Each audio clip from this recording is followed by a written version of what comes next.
انجیل سے شرمائے نہیں. Don't be ashamed of the gospel.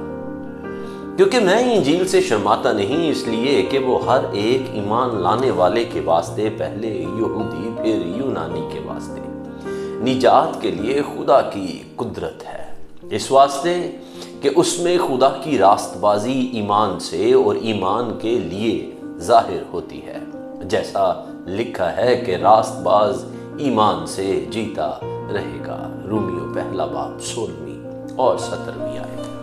خداوند یسوع مسیح کی سلامتی ہمیشہ آپ پر قائم رہے. انجیل ہمارے خداوند اور نجات دہندہ یسوع مسیح کی خوشخبری ہے. یہ ہمیں نجات کا راستہ دکھاتی ہے اور ہر ایک کو نجات پانے کا موقع فراہم کرتی ہے. انجیل نا امیدوں کو امید، بے ایمانوں کو ایمان اور یتیموں کو آسمانی باپ دیتی ہے. خدا کی راست بازی ظاہر ہوتی ہے تاکہ ہم جان سکیں کہ خدا کی فطرت کیا ہے اور اسے خوش کرنے کے لیے ہمیں کیا کرنا ہے. ہر مسیحی کو ہمارے خداوند یسوع مسیح کی خوشخبری سنانے میں خوشی ہونی چاہیے.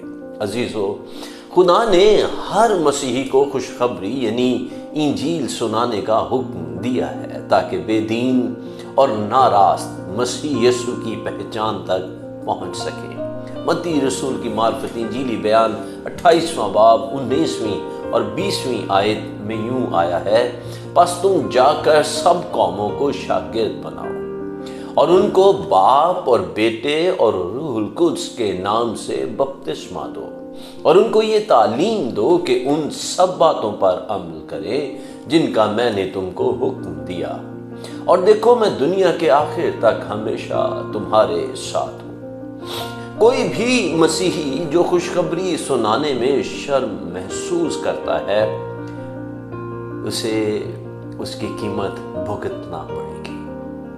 وہ ان برکات سے محروم ہو جائے گا جو انجیل سنانے کے عوض حاصل ہوتی ہیں. لوکا طبیب 9 باب کی 26ویں آیت میں یوں رقم تراس ہے، کیونکہ جو کوئی مجھ سے اور میری باتوں سے شرمائے گا، ابن آدم بھی جب اپنے اور اپنے باپ کے اور پاک فرشتوں کے جلال میں آئے گا تو اس سے شرمائے گا.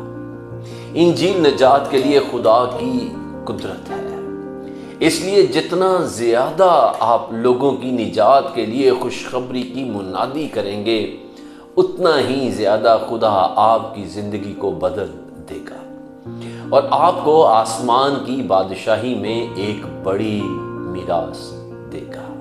ہلیلویا. انجیل سے شرمائے نہیں.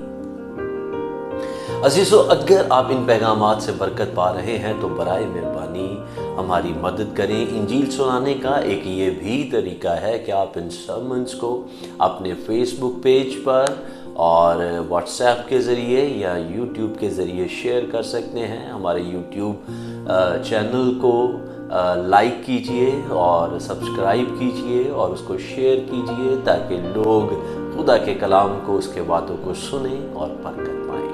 خدا آپ کو برکت